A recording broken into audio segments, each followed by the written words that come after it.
idineklara na palang ng Qatar, ang Qatar, ang bansang ang Qatar, dineklara na nilang na persona non grata ang Iran. Aray ko! Matindi to, malupit to. Malupit yung desisyon ng Qatar. Kita mo mga kapwa Arab countries yan. So ibig sabihin nito, non grata na to, kinamumuhian nila. Kapwa nila Muslim yan ang Qatar, palaban talaga. Matindi. At isa pa, ang NATO, ang National Treaty, North Atlantic Treaty Organization, tutulong na daw sa Strait of Hormuz.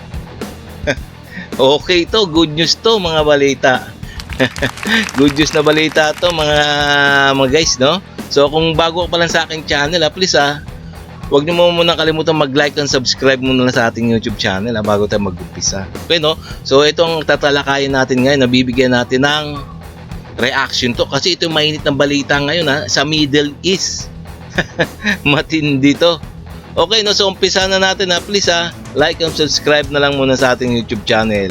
And also paki-subscribe din kay Good News Philippines. Okay, no? Umpisa na natin.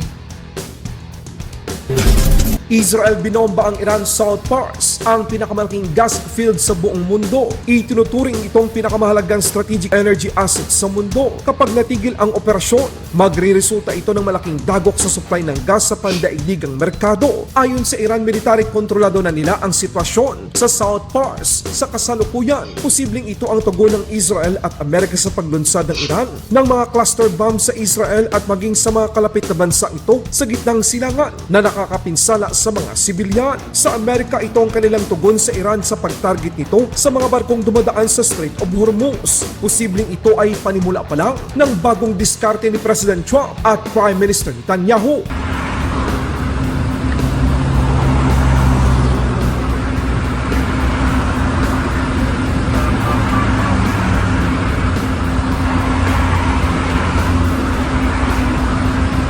Iran gumanti hindi sa Israel kundi sa matagal na nitong itinuturing na kaalyado sa Middle East, ang bansang Qatar. Nagulat ang lahat ng inatake ng Iran ballistic missile ang Qatar Energy Ras Laffan Industrial City. Sa hilagang bahagi ng Qatar, 5 ballistic missile ang inilunsad ng Iran. 4 sa mga missile ang na-intercept at isa naman ang tumama sa nasabing liquefied natural gas facility ng Qatar. Ang Ras Laffan Industrial City ay ang nangungunang industrial hub ng Qatar at ang pinakamalaking paggawaan at pag-export ng liquefied natural gas sa mundo. Walang ya talaga to, no? Wala na, nagwawala na si Iran, pati yung biro mo naman, pati ba naman kalapit bansa na nananahimik, ang Qatar, biro mo naman yan, pinagbobomba na rin. Walang ya talaga to, itong Iran na to, no, nandamay-damay na. Kina mo yan, ano bang klaseng isip to na itong Iran na to, no? Dinadamay pati yung mga walang kinalaman na bansa, no? Dahil sa agresyon na ito ng Iran, agad na nagpalabas ng diplomatic note ang Qatar sa embahada ng Iran na dinideklarang persona non grata ang Iran military, security at mga staff nito at kailangan nilang umalis sa Qatar sa loob ng 24 na oras. Dagdag pa dito, kapag hindi raw tumigil ang Israel sa pagpaslang sa mga lider ng Iran, wala raw silang choice kundi wawasakin ang Qatar.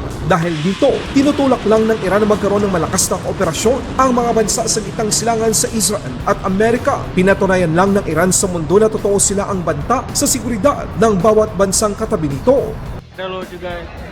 Yes, tama, no? Tama nga naman. Tingnan mo na ang mga galawan ng mga Iran, no?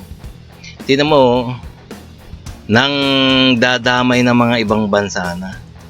Biro mo yan, mga nananahimik na bansa, pinagbubomba niya rin. O sinong magagalit ngayon? Siyempre magagalit din yung mga bansang binomba niya, no? So wala naman silang ginagawa. Bakit naman binomba ng mga Iranian military? Siyempre may gagawa ng paraan to. Siyempre gagawa ng paraan yung Iran na yan para gumanti. O yung mga bansang tinira o binomba ng Iran, igagawa ng paraan. Gagawan parang para makaganti rin siyempre, no? So parang gusto la yata ng Iran magkaroon ng yata ng regional war. Regional war, yung malakihang gera. Pero hindi yata ubra sa Amerika. Portas. Oh, shit. Oh, re. Oh my God. अब यार भाग क्यों रहे हो? Oh, oh shit. अब यार किसने किधर गिरा? Kawawa, no? Qatar yan. Pinagbubomba ng Iran. अरे शाला. अब यार पीछे से मार रहा है, हाँ? उधर से आ रहा है. Oh shit.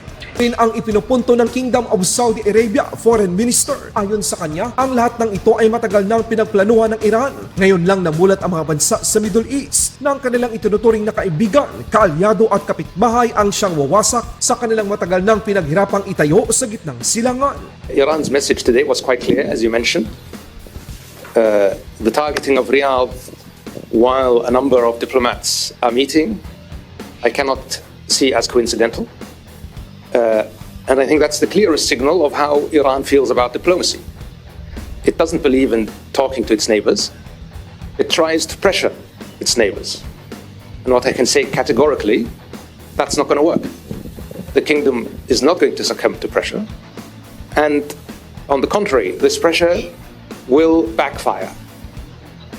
Will backfire politically, will backfire, I believe, morally, and certainly, as we have stated quite clearly, we have reserved the right to take military actions if deemed necessary. And if the time comes, the leadership of the kingdom will take the necessary decision. We will not shy away from protecting our country and our economic resources.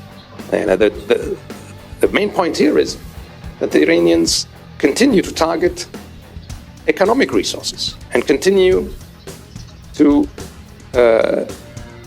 attack the livelihoods of ordinary Saudi. Matapos magbanta si President Trump, Matindi, no? Ang Saudi Arabia, nagagalit na. Tingnan nyo naman, ha? Talagang gaganti daw sila. Gaganti na ng military attack sa laban sa Iran. So talagang magagalit talaga to, no? Ikaw ba naman bombahin, eh? Bombahin ng walang kaalam-alam, eh. Pati yung mga, siyempre, pati yung mga kabuhayan ng Saudi Arabia bobombahin. Eh siyempre, talagang gaganti talaga ang Saudi Arabia. Yan, pag-uusapan na nila, kung talagang magpapalipad din sila ng missile papunta sa Iran. na pag-iisipan nito ang pagkalas sa NATO at lisanin ng Amerika ang Strait of Hormuz dahil sa pagtanggi ng mga bansa sa Europa na magtulong-tulong para sa seguridad ng mga barkong dadaan sa nasabing daluyan. NATO na Taranta, Estonia, ang kauna-unahang bansang nagpahayag ng suporta sa Amerika. Handa ang Estonia sa abot ng kanyang makakaya na tumulong para maging bukas ang Strait of Hormuz. Isa ang Estonia sa mga kasapi ng alyansa ng NATO. In the name of Estonia, the question is that we're taking responsibilities. Tingnan nyo mga kababayan, ha, nagsalita na si Donald Trump ng Amerika. Pag di daw tumulong ang mga NATO members, ha, talagang aalisan niya na yung Strait of Hormuz. Bahala na kayo dyan, sabi siguro ni Trump. Ayun, oh, tingnan mo yung mga NATO member, oh, nagkandara pa na, oh, na natutulong na daw. Kakandara pa, natutulong na. Kasi iwanan na yung iiwanan ni Donald Trump yung Strait of Hormuz.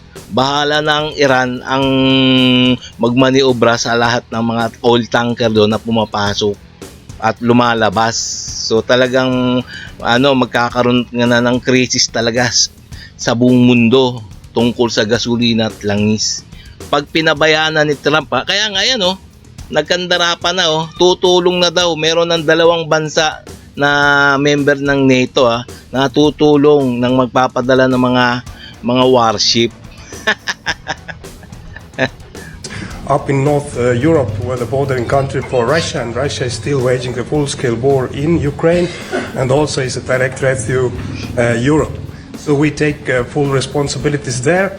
we're a small nation, but also we have our some maybe specific capabilities we will be ready to offer if there is a need for any kind of support to US or to free world countries as a coalition. So let's see what is going to happen, but Estonia is always ready to support our allies. Nagpalabas na rin ng pahayag ang NATO Secretary General na ang mga bansa na kaalyado ng Amerika ay minamadali ang mga paraan upang makatulong sa pagsiguro ng seguridad sa Strait of Hormuz. Dagdag pa niya, siya ay nakikipag-usap sa mga miyembro ng NATO kung ano ang pinakamahusay na dapat gawin. Donald Trump has voiced strong frustration over NATO allies' reluctance to take part in efforts to reopen the Strait of Hormuz and has once again hinted that the United States could consider withdrawing from the alliance. How do you respond to that, and does this prompt you to reconsider NATO's role and involvement in the Middle East? Well, let me first of all state and say that when it comes to Iran and the risk of Iran getting its hands on a nuclear capability or a ballistic missile capability, we have consistently said as NATO, collectively, that that cannot happen. So it is really crucial that that capability of the ballistic missiles, of the nuclear capability is severely degraded. When it comes to the Strait of Hormuz, I've been in contact with many allies. We all agree, of course, that strait has to open up again. And what I know is that allies are working together, discussing how to do that. What is the best way to do it? They are working on that collectively to find a way forward. Yon! Ayan na. Ayan na mga kababayan, tutulong na. Nataranta na ang NATO member. Tutulong na sa para maging open o magbukas sa kalakalan ang Strait of Hormuz na ngayon hawak ng Iran. Kasi ang Iran ayaw nila magpadaan at magpapasok ng mga kaalyado ng Amerika. Ngayon hindi naman pwede 'yun kasi nga magkukulaps ang ibang mga ekonomiya ng bansa dahil nga walang langis. So, ang tanging paraan lang talaga para hindi na mang-istorbo itong mga Iran, talagang magpapadala na ang bawat na member ng NATO ng kanilang mga warship para nga banatan tong Iran. Ewan ko na lang pag hindi pa bumagang buntot nitong Iran nito, no? Ay, nako. Okay, no? So, abangan natin to kung ano ang mangyayari sa susunod na araw. Kung ano ang mangyayari pag nagpadala na ang NATO member, North Atlantic Treaty Organization ng Amerika. Ayan.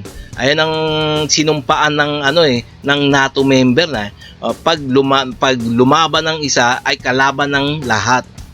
Yun, tutulong lahat ng NATO member. O sa ngayon nangyayari sa ngayon, hindi tumutulong walang pakalan, nanonood lang yung mga NATO member.